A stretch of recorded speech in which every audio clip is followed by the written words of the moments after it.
Hey, Rockstar. To learn, you must love discipline. It is stupid to hate correction. Proverbs 12:1. New Living Translation. Welcome to episode 69. I'm Josafat Emiliano, and this is Tell Me the Story. Miguel, do the thing. Rockstar. Hey. Hey, Rockstar. Hey, Rockstar. Hey, Rockstar. Hey, Rockstar. Hey, Rockstar. Rockstar. Rockstar. Rockstar.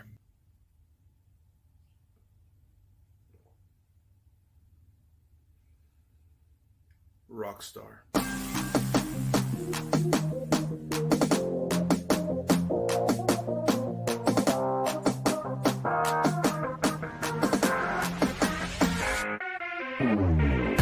Hey, Rockstar! Welcome! This is a storytelling platform designed to empower you to build yourself up physically, spiritually, mentally, socially, and financially. Why stories? Because stories live on. They are eternal. They are a powerful reminder of what one can accomplish when opportunity presents itself. So listen carefully, learn the lessons, apply them to the big five, and become the rock star of your industry. Industry. Okay, I definitely need to work on that just a little bit more. Our exit strategy. Don't worry, I'm working on that. Again, welcome to Hey Rockstar. This is Josafat Emiliano, or El Guapo. Oh, that way, El Guapo Emiliano. It's Thursday again. First of all, I want to say thank you to everyone who wished the show and myself happy birthday last Thursday. As you know, back in 2020, when we first launched Hey Rockstar during the pandemic, it was on September 29th. And as we adjusted, I finally settled on Thursday being the best day to do the just one-on-one talk, or the show. And it just so happened that this year the 29th fell on a Thursday, so it's just perfect. But also, it is also my personal birthday. So here we are again, just ready for this new season, for this new year. And it so happened also that I believe it's during this week. I'm not sure what day exactly. It was the Jewish calendar New Year. So it's just about newness, about going to something that's awesome. We're in season 3, and we'll see where this goes. But for now, my goal is to keep this in a half an hour show. So let's just dive right in on Tell Me the Story. So one of my earliest, most pleasant memories growing up as a child was bedtime. Most especially whenever it was story time, bedtime. Every night when my mama would tuck me in, I wanted to hear a story. I love growing up on stories. Stories have just been something that I enjoyed. And of course, most of you already know, and if you don't, it's okay. I grew up in a Christian household, so most of my stories were biblical stories. And my mom had this book that she would read from. But I couldn't just ask for a story. I had to earn the story. And the way that I earned the story was by singing a song that I didn't even know was a hymnal song until I went to private school, and when I was going through the English hymn books, because it wasn't the Spanish hymn books, what I grew up on, Himnarios de Triunfo y Gloria. That's going way back. But I found the song, and to my surprise, of course, my mama grew up Baptist, so of course she knew all the old songs. But the song somehow went like this, and I'm a little out of tune. Let me drink some water before I sing it for you guys. But the hymn went something like, tell me the story of Jesus, write on my heart every word. Tell me the story most precious, sweetest as ever was heard. Tell how the angels in heaven sang as they welcome his birth. Glory to God in the highest. And for some reason, as a kid, I couldn't remember the next part, so I would intentionally yawn. Tell me the story. Basically, now that I know it's peace and goodwill towards men. Tell me the story of Jesus. Write on my heart every word. Tell me the story most precious, sweetest as ever was heard. And it wasn't until after I sang that my mom was like, okay. She'd open up the book and she would just read me a story as I would fall asleep. And then, so it's no coincidence that I chose to make a Rockstar a storytelling platform. Because stories historically have been entertaining, have been encouraging. They wrap around at the emotion of mankind. They give us tragedy. They give us hope. They educate us. Sometimes they distract us from what we need to be distracted from. But stories in and of itself are eternal. They will long outlive my last breath. They will long outlive my last thought, unless I've done something to internalize. That's why one of my favorite quotes is that men are immortalized not by the great feats that they've accomplished, but by the people that they've impacted, because those people will continue to tell your story. And so we all have a story. I have my story. You have your story. And I entitled this The Story because which is the most important story?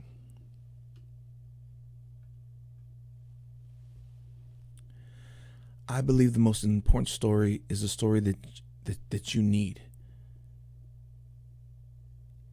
for whatever you're going through.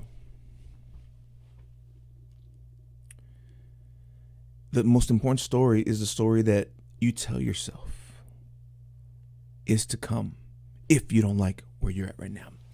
There's another thing just came to my mind. One of my older cousins used to say, I don't gossip, I storytell. It just so happens that I'm also the narrator. What story are you narrating? Where's your story at now? See, it doesn't matter where you're at right now, good or bad. It can change if you need it to change. If you need something better, if you need something clearer, if you need something happier, you're the narrator. How, though? How do we change this story? And this is a concept that we're no stranger to. You change your story by changing the main character. You see, some of the best stories is when the main person starts off at like a low level, and they kind of have to learn, grow, develop, strengthen, become the best version of themselves so that they then could go and do an unconquerable feat. Win or lose, they're going to give it their best shot because they have now developed into that greater person.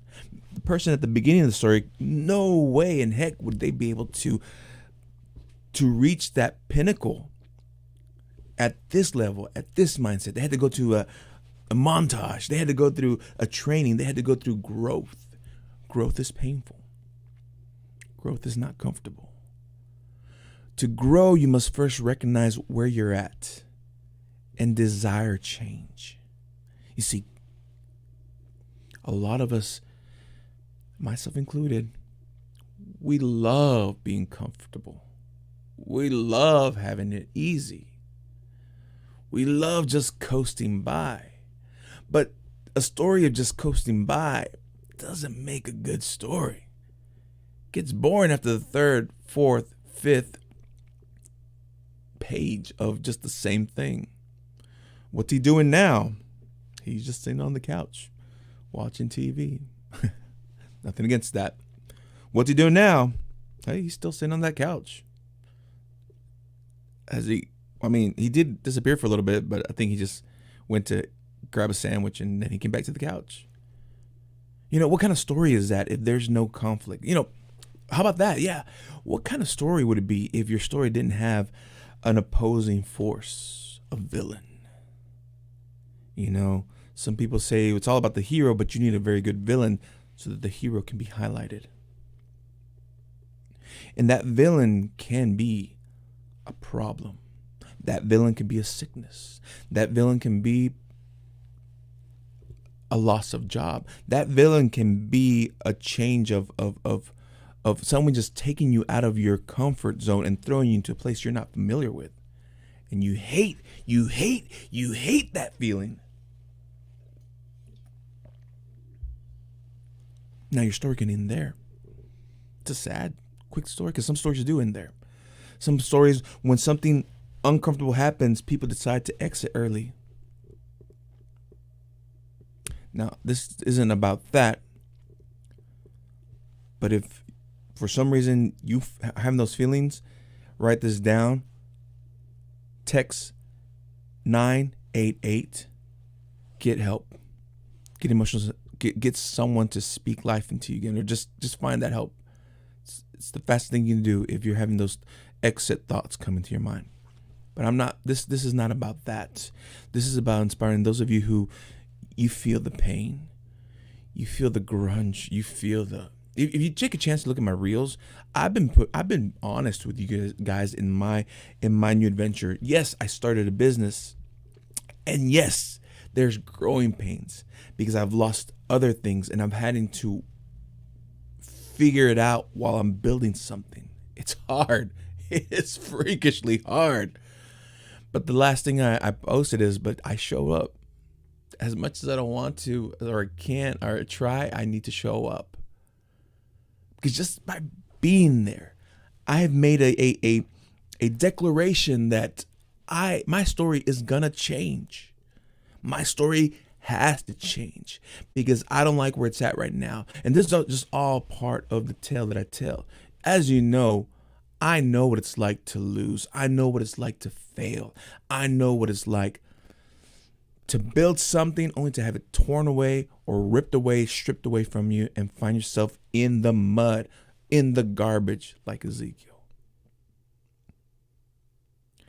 And the one thing I had to learn to continue my story is I had to learn to detach my identity from that failure. Because I didn't fail. The plan failed. I'm not broken. That system I was using is broken.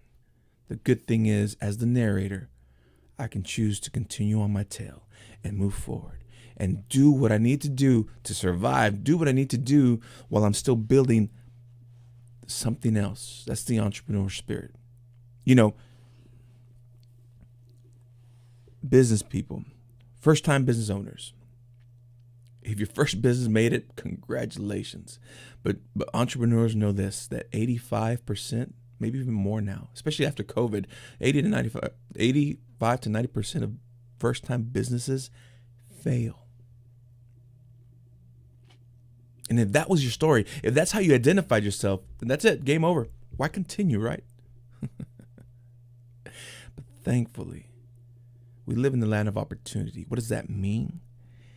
It means that failure is not the end of your story. If anything, that failure is a foundation for you to stand up on and move forward. Take the lessons you've learned from that failure, what you did wrong or what couldn't be helped. And now you can develop a strategy towards something else. Rewrite your ending. Prophesy, write down where you want to be, and then try to make your story go that route. Because the most important story is the story, your story that you keep telling yourself. Because sometimes you're going to be in that phase where it's blurry, you don't know it well, and you'll be like, because you don't know the words to say, but you're still moving forward. You're still attempting to create that legacy, that life, to tell that story that you hope someday someone will write about it in the future. Why wait? Why don't you write that story? Write that autobiography right now. And when you get to the point where you're at right now, next chapter, call it, and this is what's going to happen because I'm foretelling this. Try that on for size. People should start writing prophetic books. I know that they exist. Like, there's some who write, this is what's going to happen in this country. This is what's going to happen. Like wasn't it Nostradamus? This is what's going to happen. But why don't you start writing prophetic books? Why don't we start writing prophetic autobiographies? Why don't you start writing, this is where I'm going to go. This is where I declare I'm going to go. This is what I see for myself and my family, my future. This is the story that I choose to write. And then don't try. Work towards exceeding that potential, that written word. It's a challenge.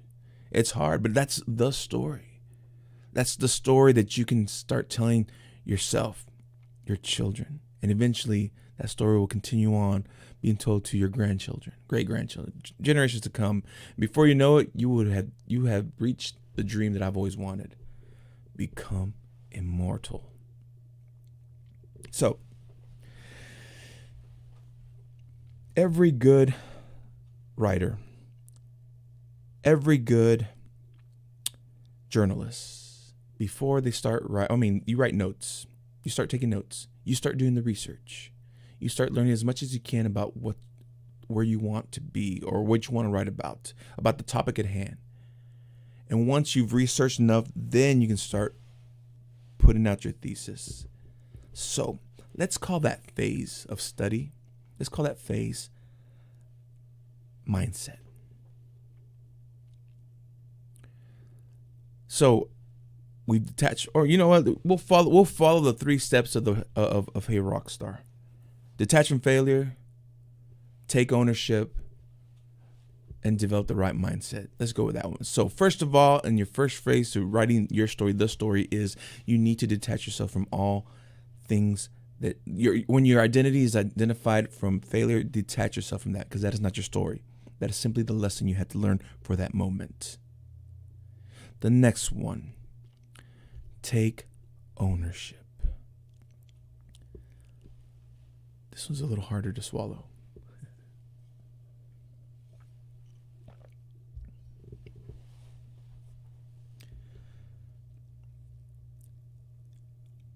If you believe in a deity, good. I believe in my God. But I also know that apart from him and his spirit, no one's really come to my rescue. Granted, some people might be stirred to come and help me, and that's cool. But if I were to just sit down on my couch, paralyzed by the pain that has hit me from failure or from whatever is causing my story to suck, unless I let someone else know, no one's coming to search for me.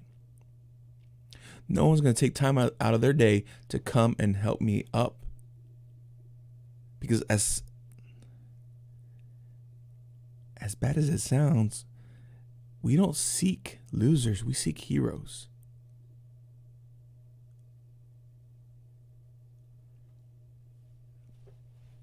Now, my family, they truly love me. They watch out for me. They send me texts. People that I have close relationships, of course, they're always worrying and just double check on me. I appreciate that. But apart from them, who else has any interest in me unless I'm winning?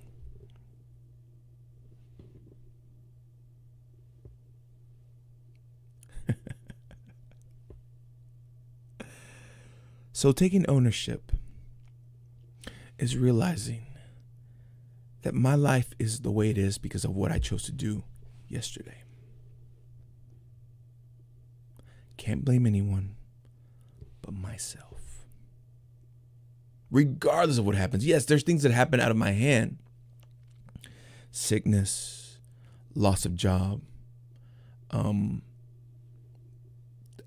some freakish accident that causes your house burns down or something or whatever that you're now out in the streets, whatever.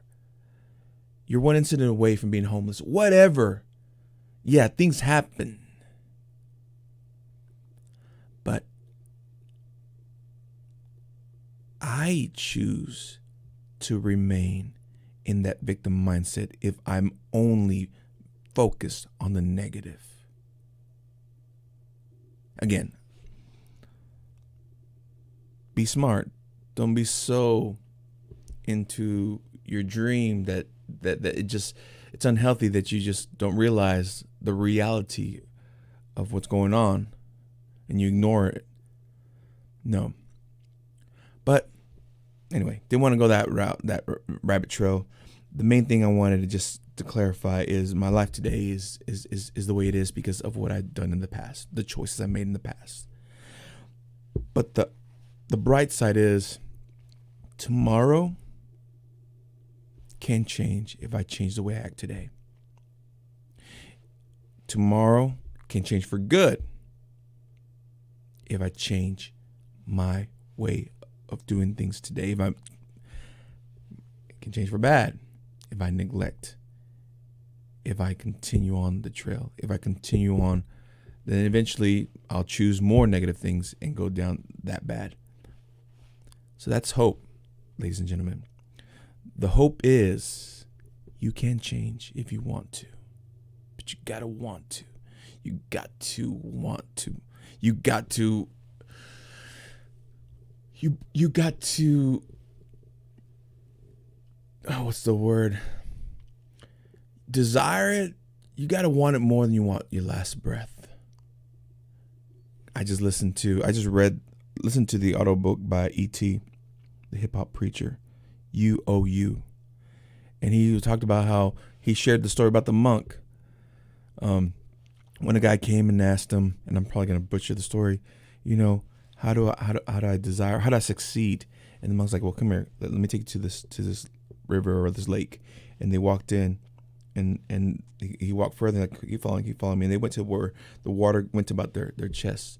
And then the monk's like, here, get closer. And as the guy got closer, he grabbed him and he put him under, and he held him. And the guy was struggling, fighting him. Like, man, this monk's pretty strong. And eventually, when he was about to give up, finally, he brought him up for air.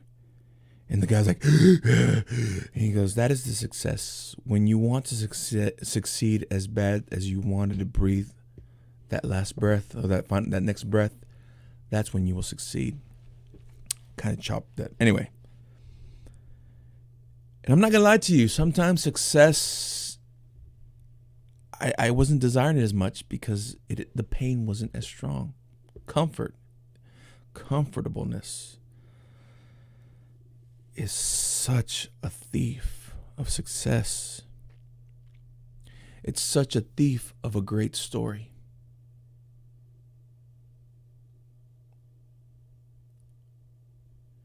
It robs you of potential. And it's human nature. It is human nature for us to want to be comfortable. Now, I'm not saying don't live in the life of comfort. Strive for those things. Yeah, treat yourself,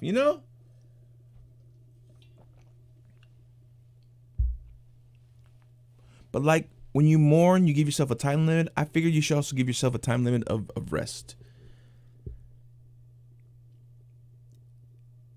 And desire to change that story. Take ownership. Because when you are now in control, when you now can start driving where you want to go, focus your vision where you desire to go, you write that prophetic story of where you want to be, the story, your story. Then you can easily say no to the things that are distracting you from that ultimate goal. And then, of course, the last thing is develop the right mindset. And the best way, the fastest way, I believe, to develop the mindset is to change your stinking thinking, is to I don't want to say substitute, but basically, yeah, substitute your thoughts now with something of higher value. to override your old programming by putting in new programming. And that comes by listening, reading, watching things that bring life to you from people who inspire you, people who have gone before you, who are the success story that you so long to be living. Read. They leave clues. Success leaves clues.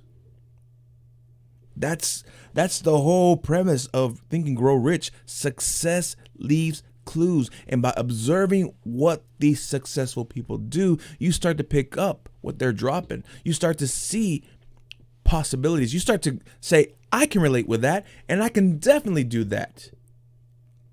I can relate to that, and I can definitely do that. I see how they did that. I know I can do that. Here's my problem. Sometimes I think I'm too smart for my own good. What does that mean?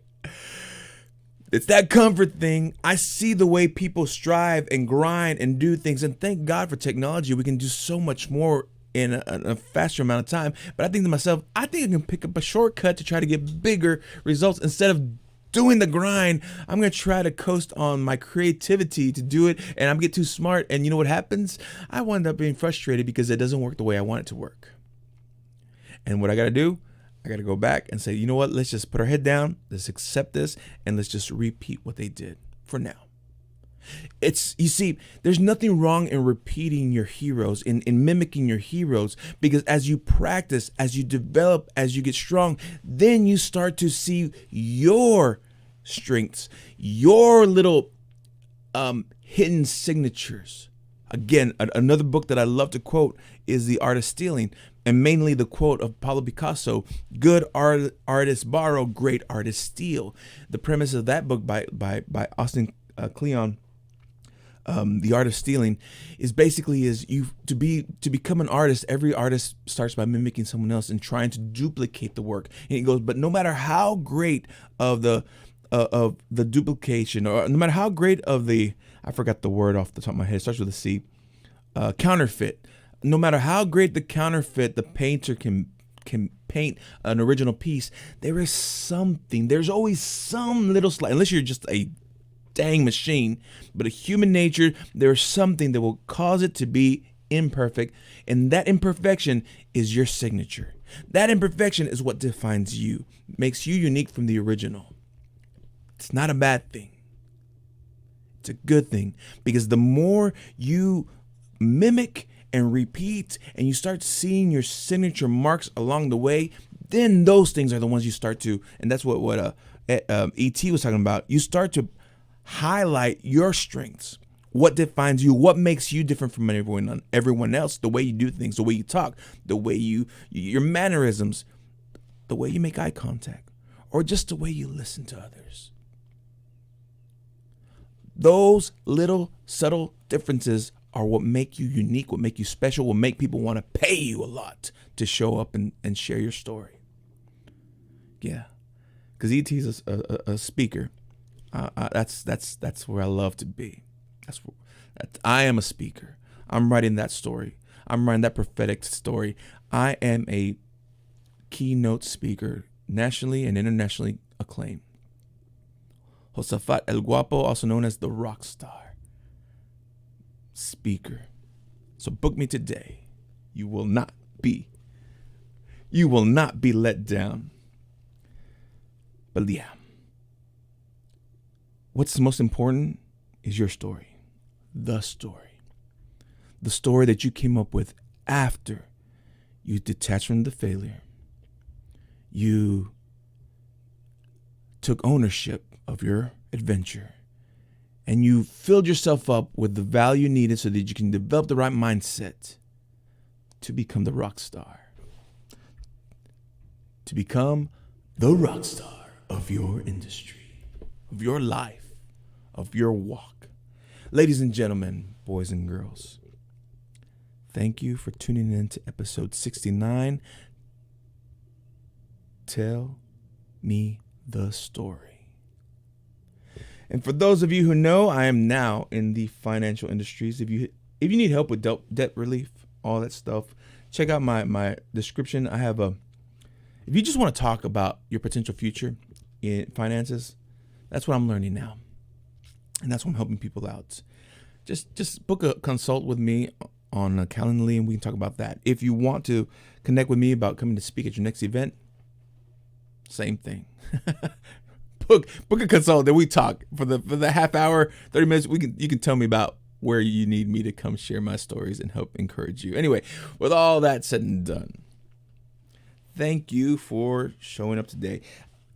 My only hope is that you take all this value, apply it to your life, use the good, what you need to, so that you can become the rock star of your industry. So until next time, all the way from Nashville, Tennessee, I just want to say much love. All right, yeah, much love and many blessings.